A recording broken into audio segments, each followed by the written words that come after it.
I tell myself now that I didn't hear her clearly. That the wind swallowed her words. That exhaustion dulled my instincts. That I was already halfway gone before she spoke. But that's a lie. I heard every word. I just chose not to let them stop me. The car was still idling when she started crying. Not the quiet kind she usually saved for bedtime, but the sharp, panicked sobs that claw straight through your chest. Her fingers dug into my sleeve as if fabric alone could anchor her to the world. "Daddy," she said, voice breaking, "please don't leave me here." We were parked in my mother-in-law's driveway. Same cracked concrete. Same peeling paint on the porch railing. Same house my wife insisted was perfectly fine. I'd been here dozens of times before. Birthdays. Holidays. Forced smiles and small talk that never quite reached the eyes. But something felt different that afternoon. Heavier. Like the air itself was warning me. I turned around in my seat and looked at my daughter. Her face was flushed, eyes wide and glassy. She wasn't throwing a tantrum. She wasn't bargaining for extra screen time or trying to get out of vegetables. She was scared. "Hey," I said softly, already feeling the tension in my chest. "It's just Grandma's. You'll be okay. I'll be back soon." The words sounded rehearsed, even to me. Lines I'd learned to deliver smoothly, the way men learn to smooth over discomfort instead of confronting it. She shook her head so hard her ponytail came loose. "No. Please. I don't want to stay. Please don't leave me." I felt that familiar fork in my gut, the one that shows up when instinct and obligation collide. The place where you know what you should do, but also know what it will cost you. Before I could answer, my wife leaned across the console. "That's enough," she snapped. Her voice was sharp, clipped, the way it got when she felt challenged. She opened her door and stepped out, heels striking the pavement like punctuation marks. "Stop speaking like that," she said, yanking the back door open. "You're embarrassing us." Our daughter recoiled, shrinking into herself.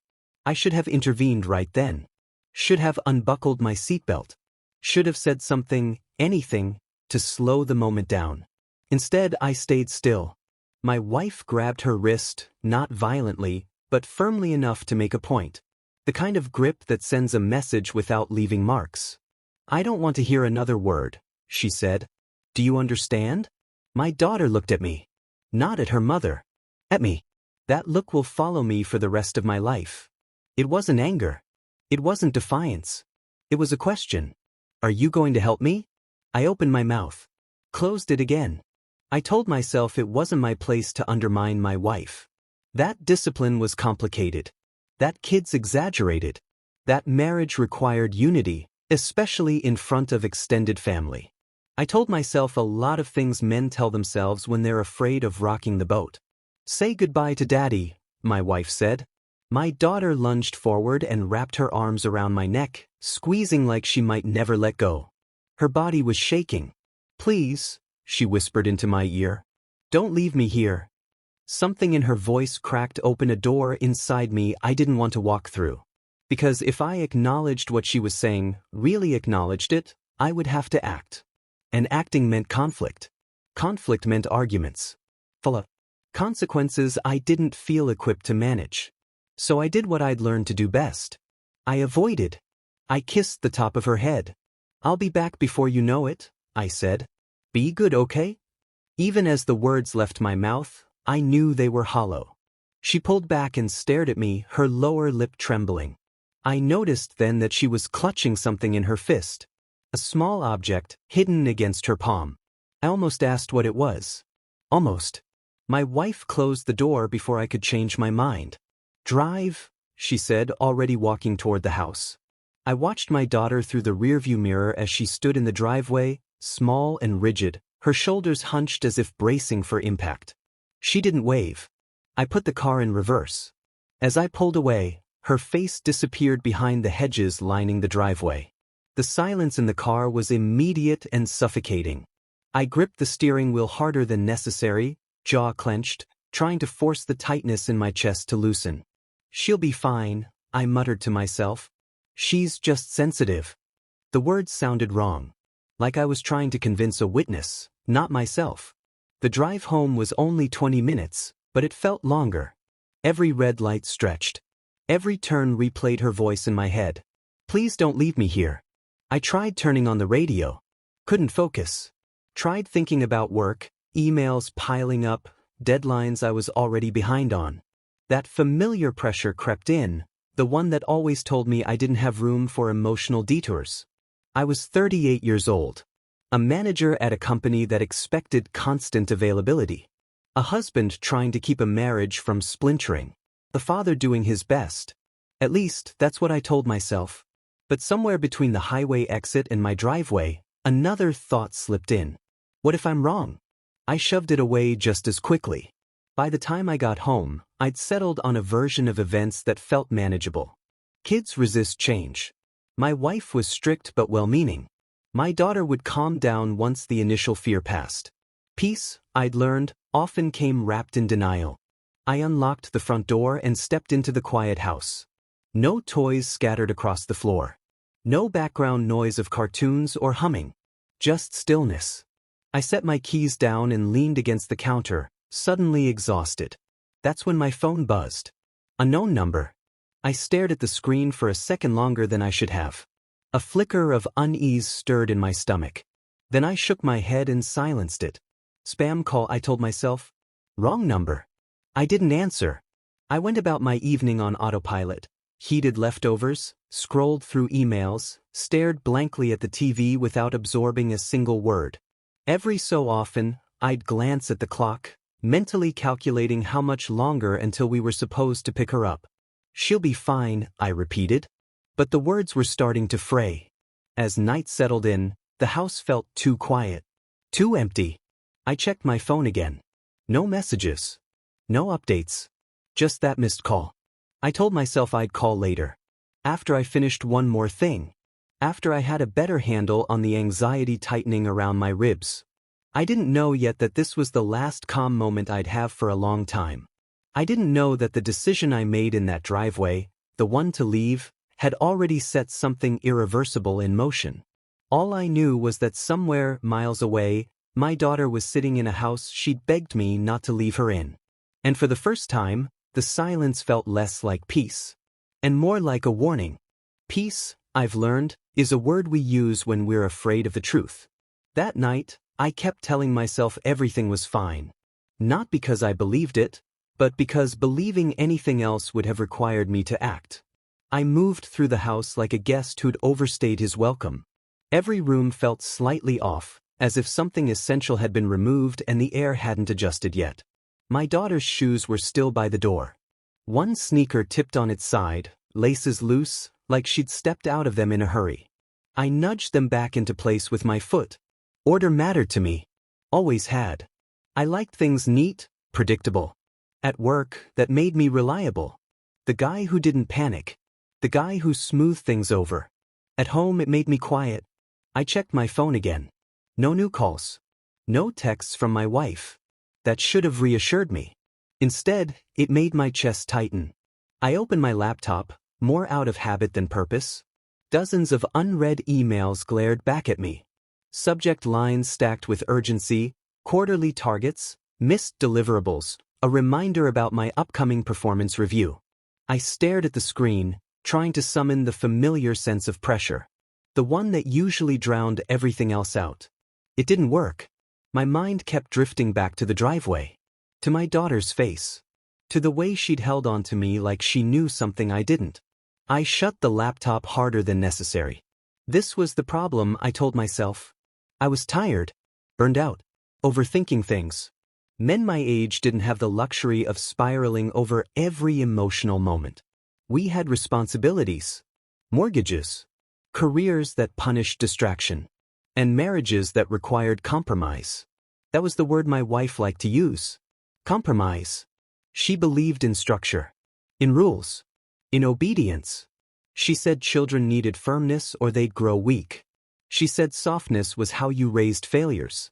Sometimes, late at night, I wondered if that was what she thought of me. My phone buzzed on the counter. I flinched. This time it was her. She settled down yet? I asked when I answered. The pause. Just long enough to register. She cried for a bit, my wife said. Then she stopped. Like they always do. The words were casual, efficient. Is she okay? I asked. Another pause. Shorter this time. She's fine, she said. Don't start. I rubbed my forehead. I'm not starting anything. She seemed really upset. She was being manipulative, my wife snapped. You always fall for it. That's why she does it. The conversation felt familiar. Scripted. We'd had versions of it before, about bedtime, homework, backtalk. Moments where I hesitated and she pushed harder. Unity, she called it. I called it exhaustion. I just don't want her scared, I said. She needs to learn, my wife replied. And you need to stop undermining me. There was the accusation that always shut me down. Okay, I said. The word tasted bitter. Good, she said. We'll pick her up later. Don't make this into something it's not. The line went dead. I stood there staring at my phone long after the call ended. My reflection stared back at me from the dark screen. Older than I felt, more tired than I admitted. Don't make this into something it's not. That sentence followed me for the rest of the evening. I tried distracting myself with work again. Typed a few emails. Deleted them. Rewrote the same sentence 3 times without sending it. My thoughts kept circling the same uncomfortable truth. I was good at avoiding conflict. At work, it made me dependable. I absorbed pressure so others didn't have to. I stayed late. Took responsibility. Smiled through stress. At home, it made me invisible. I told myself that keeping the peace was a form of protection. That shielding my daughter from arguments was better than exposing her to them. But peace, I was starting to realize, had a cost. And someone else was paying it. The house creaked as the night settled in. I poured myself a glass of water and leaned against the counter, listening to the hum of the refrigerator. That's when my phone buzzed again. A known number. My stomach dropped. I stared at the screen, thumb hovering just above it. A pulse thudded in my ears. Every instinct told me to answer. Every learned behavior told me not to. If it was important, they'd leave a message, I reasoned. I silenced the phone. The moment it went quiet, a wave of unease washed over me, sharp and immediate. I pushed it down. This is what adulthood looked like, I told myself. Choosing which fires to put out. Letting some burn themselves out. I went to the living room and sat on the couch, staring at the blank television. The remote rested untouched in my hand. My daughter's laughter echoed faintly in my memory. The way she used to narrate her drawings to me. The way she'd crawl into my lap when she was scared of thunderstorms. I wondered if she was scared now. I checked the clock. Too early to worry, I decided. Minutes passed. Then more.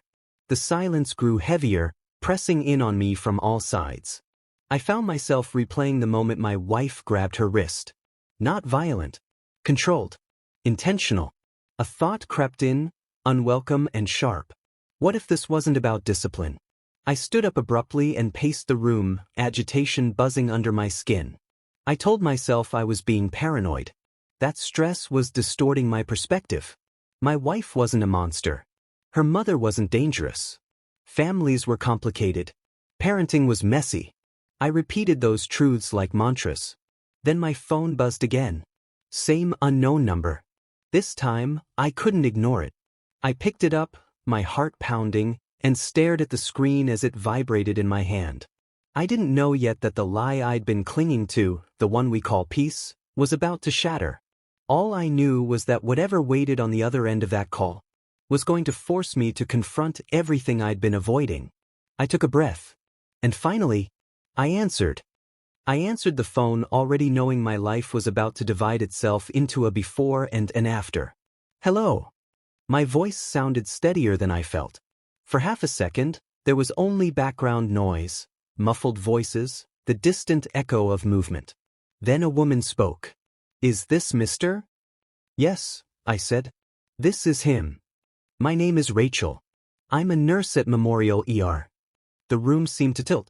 I'm calling about your daughter. Every muscle in my body locked at once, like I'd been struck with electricity. My grip tightened around the phone. What happened? I asked.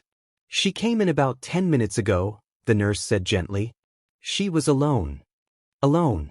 The word landed wrong. Too sharp. Too final. Walked in by herself, the nurse continued. She won't speak. But she asked us to call you. My mouth went dry. Where's her mother? Another pause. This one heavier. She didn't come with her, the nurse said. Sir, how far away are you? I'm 20 minutes out, I said, already grabbing my keys. What's wrong with her? I need you to come as quickly as you can, she replied.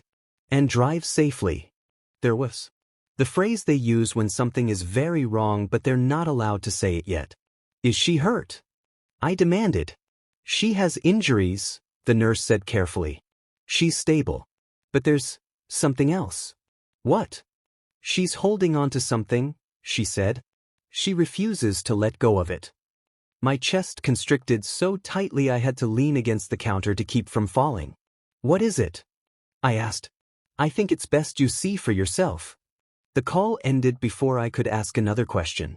I stood there for a heartbeat, the phone still pressed to my ear, listening to nothing but the hollow buzz of dead air.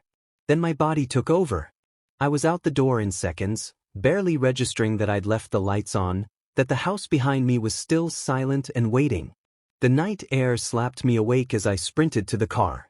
I don't remember buckling my seatbelt. I do remember the engine roaring to life. The speedometer climbed faster than it ever had before. Red lights blurred. My hands shook on the steering wheel. Every rational thought dissolved into one relentless question. How did she get there? There was miles away. Busy roads. Intersections. A child walking alone at night. The image alone made my stomach twist. I thought of the driveway. Of her standing there as I pulled away. I should have stayed. The thought hit me so hard I gasped. I called my wife. Straight to voicemail. Voicemail. I tried her mother's number. No answer. My pulse thundered in my ears as the hospital came into view. I screeched into the parking lot, barely managing to park between the lines. I didn't bother locking the car. The automatic doors slid open as I ran inside. I panted to the security desk. My daughter. She's here. The guard didn't ask for details. He just nodded and waved me through. The smell hit me first, antiseptic and something metallic beneath it. The waiting room buzzed with quiet urgency. Monitors beeped. Shoes squeaked against linoleum. I spotted the nurse immediately. She stood near the triage desk, her expression softening when she saw my face. You're her father, she said. Yes. Where is she? She gestured down the hall. Room 6. I followed her, my legs feeling like they might give out at any moment. She hasn't said a word since she arrived, the nurse said as we walked. But she knew your number. She insisted we call. Was anyone with her? I asked. No, she said quietly. She came in alone. The words echoed. Room 6 was small. Right. Too clean. My daughter sat on the exam bed, feet dangling just above the floor. Her shoulders were hunched, arms wrapped tightly around herself. She looked smaller than I remembered. Hey, I whispered. Her head snapped up. For a split second, her face crumpled. Then she slid off the bed and ran. I dropped to my knees just in time to catch her as she collided with me, burying her face in my chest. Her whole body shook as she clung to me. I'm here, I said over and over. I've got you. I've got you. She didn't speak. I felt it then, the tremor beneath her skin, the way she flinched when someone walked past the door. I pulled back just enough to look at her. That's when I saw her arm. Dark bruises bloomed along her forearm, finger-shaped and unmistakable. There was a thin cut near her elbow, already cleaned but still angry red. My vision blurred. What happened? I whispered. She shook her head violently. My chest burned with something fierce and protective and far too late. The nurse stepped closer. Sir, she said softly, there's something else. My daughter's hand tightened around the object she'd been clutching since she ran to me. Her knuckles were white. Sweetheart, I said gently, can you show me what you're holding? She hesitated. Then, slowly, she opened her palm. It was a button. Torn cleanly from fabric. I stared at it, my mind racing. That was on Grandpa's jacket, she whispered. The sound of her voice, thin, fractured, hit me harder than any blow. My knees went weak. The nurse inhaled sharply. "Sir," she said, "I'm going to need you to step outside for a moment." "Why?"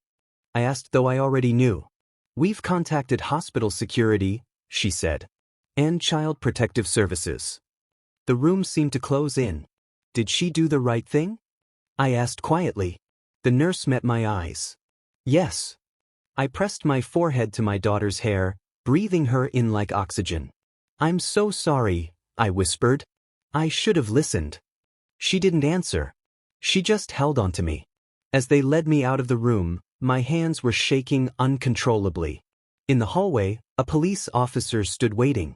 "Sir," he said, not unkindly, "we need to ask you a few questions." I nodded, because in that moment, standing under fluorescent lights with my daughter's fear still clinging to my skin, one truth was undeniable. The call I'd almost ignored hadn't just brought me to the hospital. It had split my life in two. And there was no going back to who I'd been before.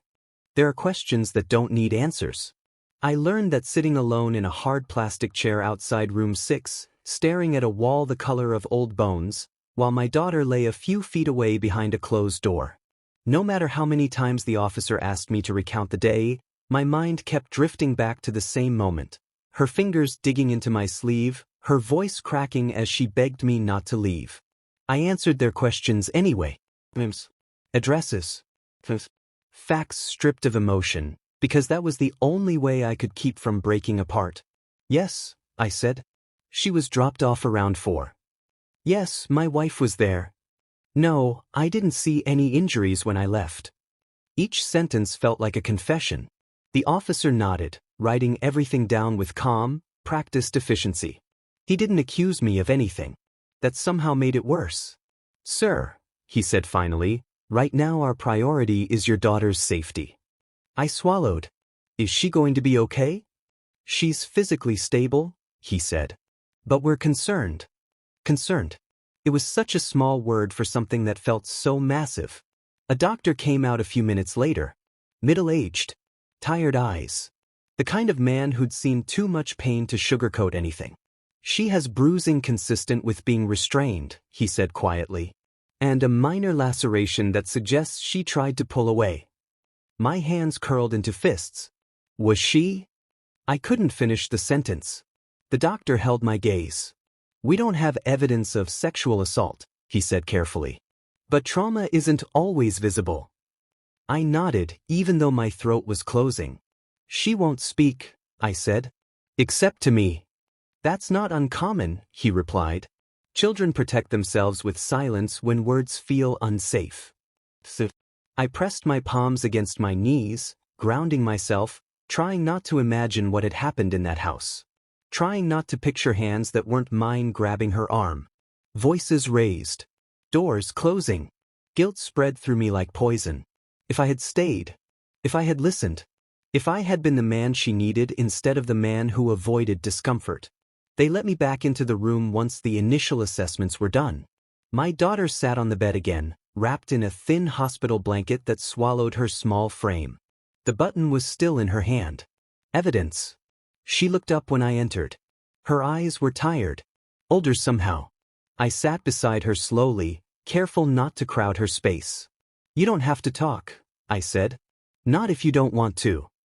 She nodded. "I just want you to know something," I continued. "None of this is your fault. Not even a little."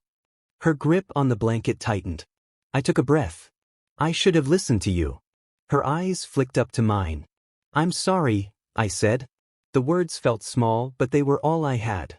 "I won't make that mistake again." She leaned into me then, resting her head against my side. Silent. Heavy. A social worker came in not long after. She introduced herself softly, explaining each step before taking it, giving my daughter choices whenever possible.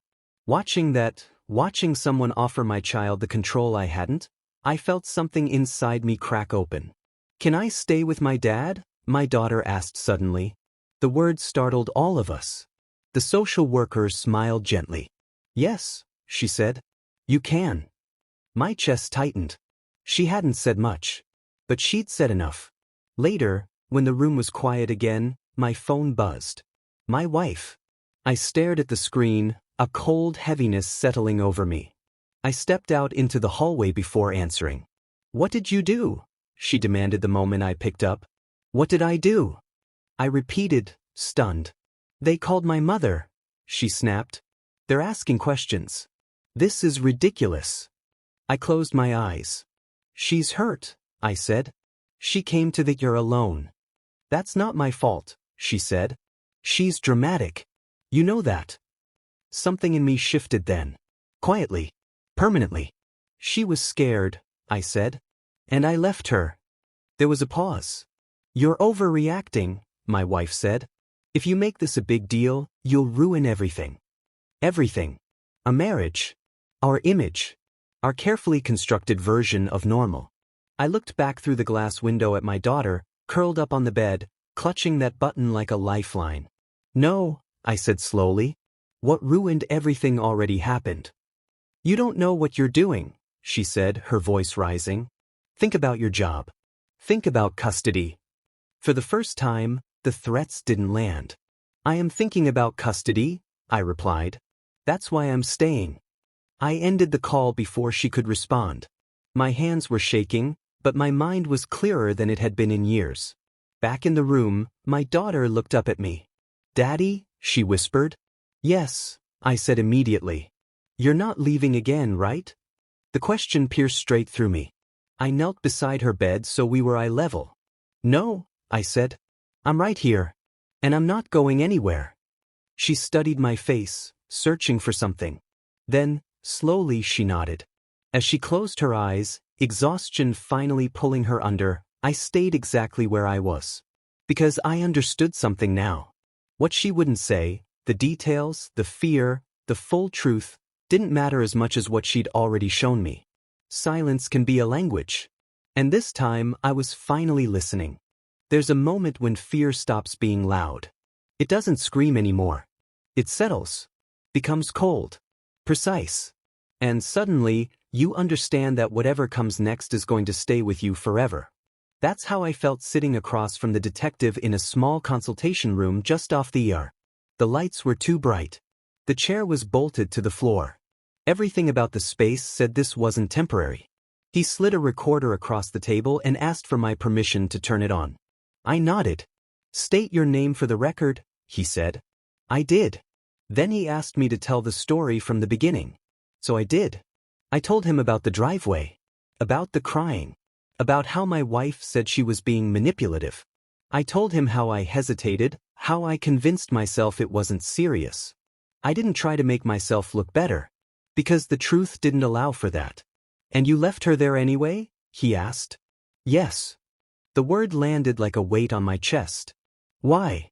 There was the question I'd been avoiding since the moment I pulled away from that house. But I stared at my hands. They were steady now. That surprised me. "Because I didn't want to fight," I said quietly. "Because I thought keeping the peace was more important than trusting my instincts." The detective didn't react. He just nodded and wrote something down. "Did you think she was in danger?" he asked. I hesitated. "I didn't want to think that," I said. He looked up at me then. Not accusing.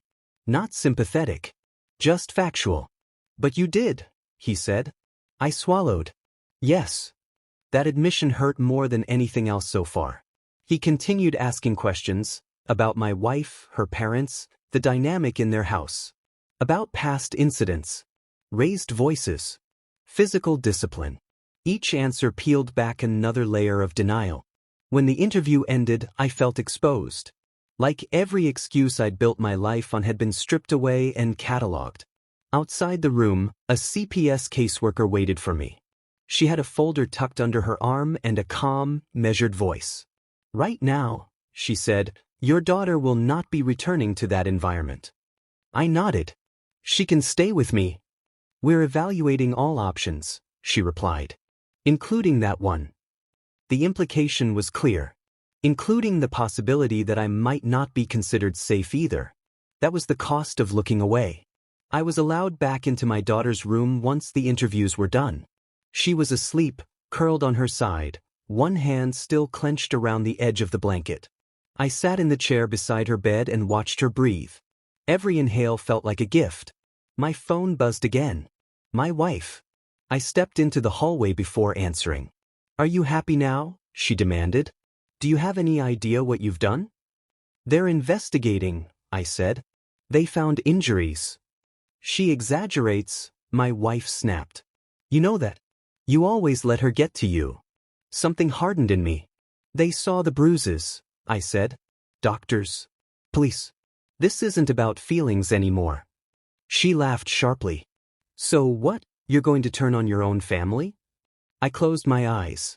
"I'm protecting my daughter." "You're destroying us," she said. "If you go through with this, there's no coming back." I leaned against the wall, the cool surface grounding me.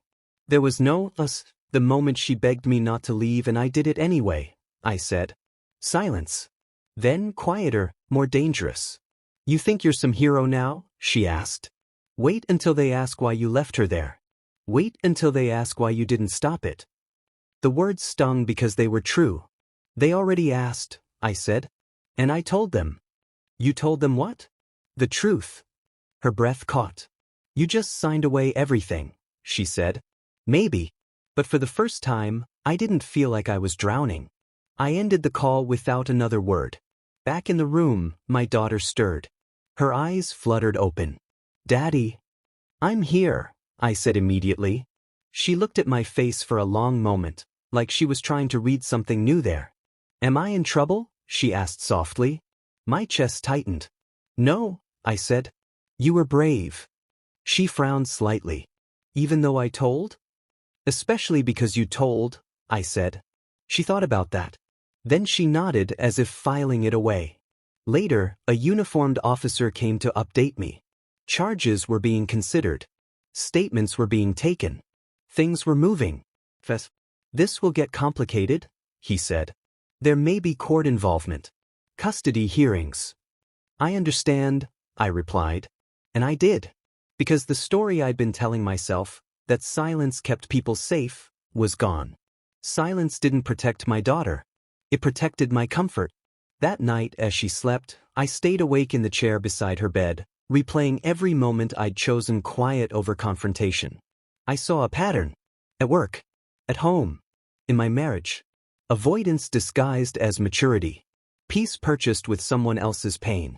By morning, my fear had settled into something else. Resolve. I didn't know how much this was going to cost me. My job. My marriage. My reputation. But as I watched my daughter breathe, I understood something with painful clarity. If I wanted to be the man she believed would protect her, I was going to have to pay that cost. By the time the sun came up, I already knew what I was going to do. I just didn't know if I was strong enough to live with it. Morning light filtered through the narrow hospital window, pale and unforgiving. It illuminated everything I'd been trying not to see, the lines in my face, the tension in my shoulders, the truth sitting quietly between my daughter and me. She was awake when I opened my eyes. Sitting up against the pillows, knees pulled to her chest, watching me. "How long was I asleep?" asked my voice rough. She shrugged. "A while." I nodded, stretching my stiff neck. "How do you feel?" She thought about it. "Tired." "Yeah," I said. "Me too." Silence settled between us, not uncomfortable, just careful. The kind that comes after something breaks and you're afraid to move too fast. A nurse came in to check her vitals. Another clipboard. Another calm voice explaining what would happen next. I listened closely this time. Asked questions. Took notes. I was done pretending things would handle themselves. When the nurse left, my phone buzzed again. My wife. I stared at the name on the screen for a long moment before answering. "What?" I said. "You need to stop this," she said immediately. No greeting. No concern. "My mother is beside herself. They're talking about charges." "They already are," I said. "Because what happened wasn't okay." "You don't know what happened," she snapped. "You weren't there." I glanced at my daughter, sitting quietly on the bed, eyes fixed on the blanket. "I know enough," I said. There was a sharp exhale on the other end. "You're going to ruin our lives over this." Our lives, I repeated. Yes. Yours. Hers. Hers. I asked. Or yours? She went quiet. They're asking me to make a statement, I said. A formal one. You already talked to the police, she said. What more do they want? They want to know if I'm willing to cooperate fully. And are you? The question hung there, heavy. I felt it then, the pull of everything familiar. The house. The routine. The shared bills and shared history. The version of myself that stayed quiet and survived. Men like me don't blow things up. We endure. We compromise. We tell ourselves that time will smooth the rough edges. But time hadn't protected my daughter. Silence hadn't protected her either. Yes, I said. The word felt final. You can't be serious, my wife said. Think about what you're doing. I am, I replied. For the first time. If you do this, she said slowly, I will take her from you. My chest tightened. You can try, I said. But I won't lie for you. Or anyone. You're choosing them over your own family, she said. No, I said. I'm choosing my child. The line went dead. I stood there for a moment, phone still pressed to my ear, listening to the silence she'd always used as a weapon. Then I lowered my hand. My daughter looked up at me. Was that Mom? She asked. Yes, I said. Is she mad? I hesitated, then chose honesty. She's upset. My daughter nodded slowly. She gets like that. Something twisted in my chest. A CPS supervisor arrived later that morning. She explained the process carefully, making sure my daughter understood she wasn't in trouble. Then she turned to me. We need to know where your daughter will stay while this is investigated, she said. And we need your consent to move forward. I didn't hesitate. She stays with me, I said. Wherever that is. And your wife? She won't be present, I said. The supervisor studied my face for a moment. You understand this may affect custody. I do. And your marriage? I swallowed. I understand that too. She nodded once. Then I'll note your cooperation. When she left, my daughter reached for my hand. Are we going home? She asked. Not today, I said gently. But we will. Together. She squeezed my fingers. That small gesture carried more trust than I deserved. Later, a detective returned with paperwork. Statements. Timelines. A clear explanation of what would happen if I pressed forward, and what would happen if I didn't. If I stayed quiet, things might resolve quietly. If I cooperated fully, everything would change. Careers don't like disruption. Courts don't like messy families. Men like me don't get applauded for doing the right thing late. Do you want to proceed? He asked. I thought of the driveway. Of the moment I chose comfort over courage. I picked up the pen. Yes, I said. I signed. The sound of ink against paper felt louder than it should have. When it was done, my hands shook. Not from fear. From release. Because something heavy had finally lifted. That afternoon, my daughter was cleared to leave the hospital with me. As we walked down the hallway, her hand in mine, I felt the weight of every eye on us. Security. Strangers. I didn't look away. In the elevator, she leaned against me. Daddy. Yes. You won't leave me again, right? The doors closed softly. No, I said. Never again. For the first time, I believed it. Because the decision men are afraid to make isn't about anger or revenge. It's about choosing truth when silence would be easier. And once you choose it, there's no going back. The courtroom smelled like old wood and disinfectant, a strange mix of permanence and sterility. I'd imagined this place before, usually in passing as something that happened to other people. Criminals. Deadbeats. Men who made obvious mistakes. Not men like me. I sat at the narrow table beside my attorney, hands folded, spine straight, trying to look composed while everything inside me rattled. Across the room, my wife sat with her lawyer. She didn't look at me. I wasn't surprised.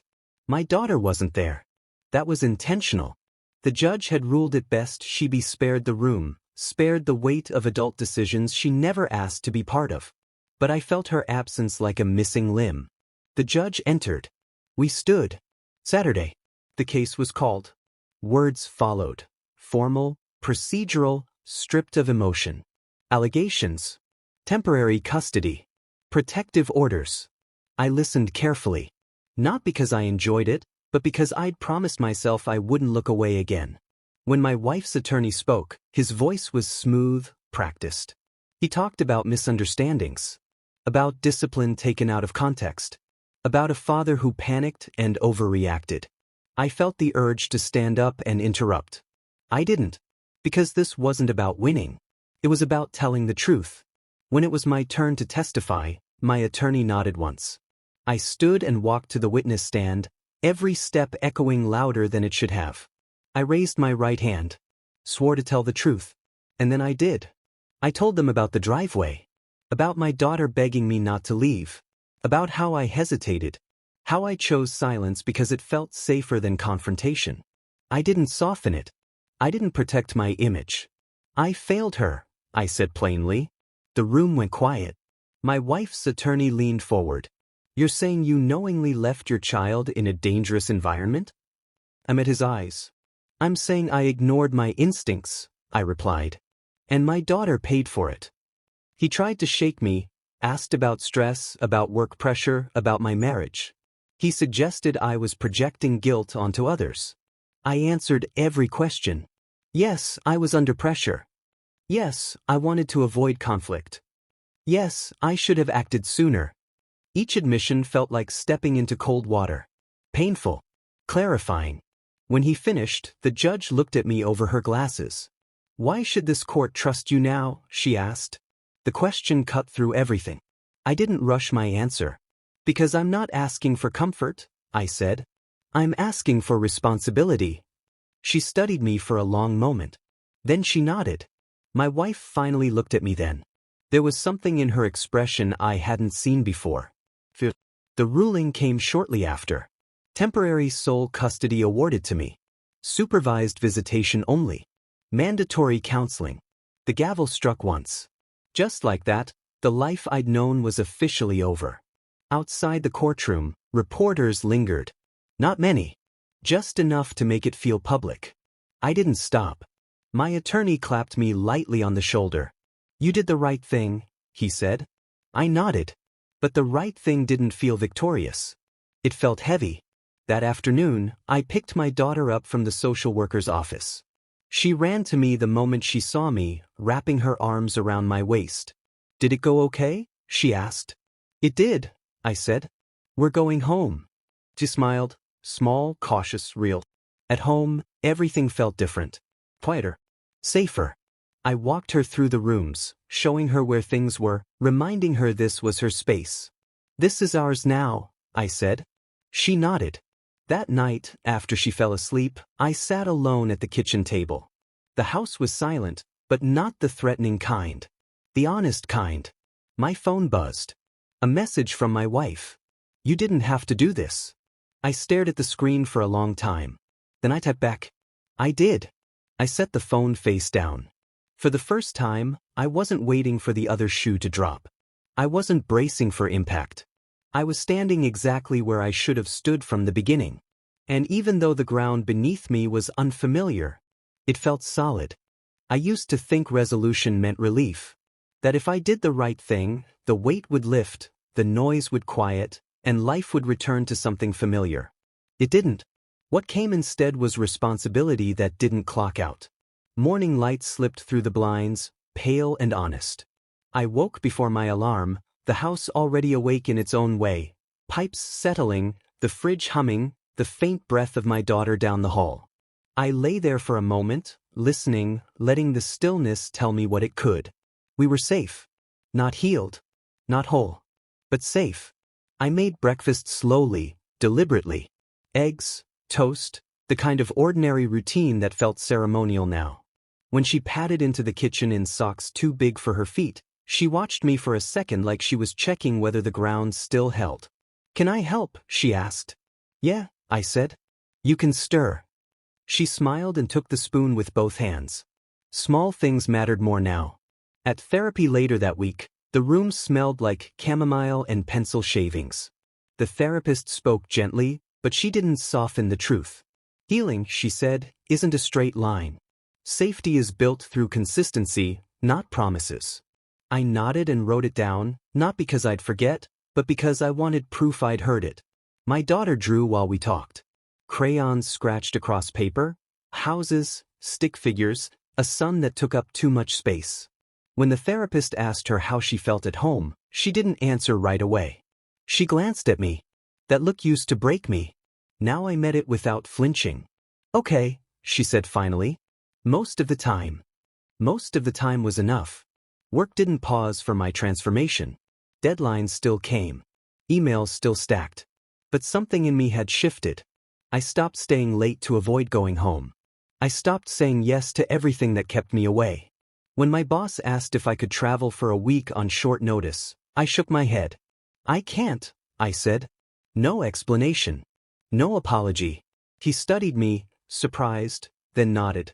All right. The world didn't end. At night, after homework and baths and the quiet negotiations that come with bedtime, I sat on the edge of her bed until her breathing slowed. Sometimes she asked questions I couldn't answer. Why didn't you take me with you that day? I swallowed. I was afraid, I said. And I was wrong. She considered that. Are you still afraid? Yes, I said. But I don't let it decide for me anymore. She nodded like that made sense. Later, alone, the fear came back anyway. It always did. But it no longer ran the house. The messages from my wife slowed, then stopped. Lawyers handled what words couldn't. I grieved the version of my life I thought I'd have.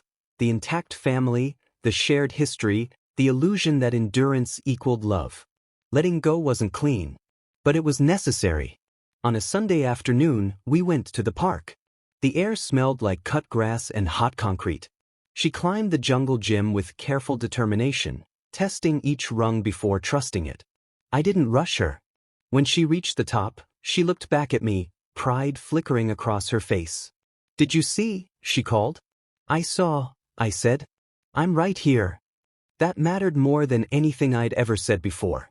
I learned to live with the memories without letting them define the future. I learned that guilt can either rot you from the inside or sharpen your sense of duty. I chose duty. Some nights, after she fell asleep, I sat at the same kitchen table where I'd once waited for disaster. The silence was different now. It wasn't empty. It was earned. I thought about the man I'd been, the one who mistook avoidance for peace, silence for strength. I didn't hate him. I understood him. But I didn't excuse him. Because growth isn't about erasing who you were. It's about deciding who you won't be again. Months passed. Scars softened, not vanished. Trust grew in increments measured by school mornings and packed lunches and showing up when it was easier not to. One evening as I tucked her in, she reached for my hand. Daddy. Yeah. You won't leave me again, right? The question landed with all the weight of the story behind it. I won't, I said. Not like that. She held my hand tighter. That was the promise. Not perfection. Presence. I don't tell this story to paint myself as a hero. I wasn't brave when it counted the first time. I tell it because standing up late is still standing up. Because choosing truth over comfort changes the kind of man you become. Because sometimes the life you're trying to protect is the one asking you to change. And because every morning I wake up with the weight I earned and the clarity I chose. I carry both forward,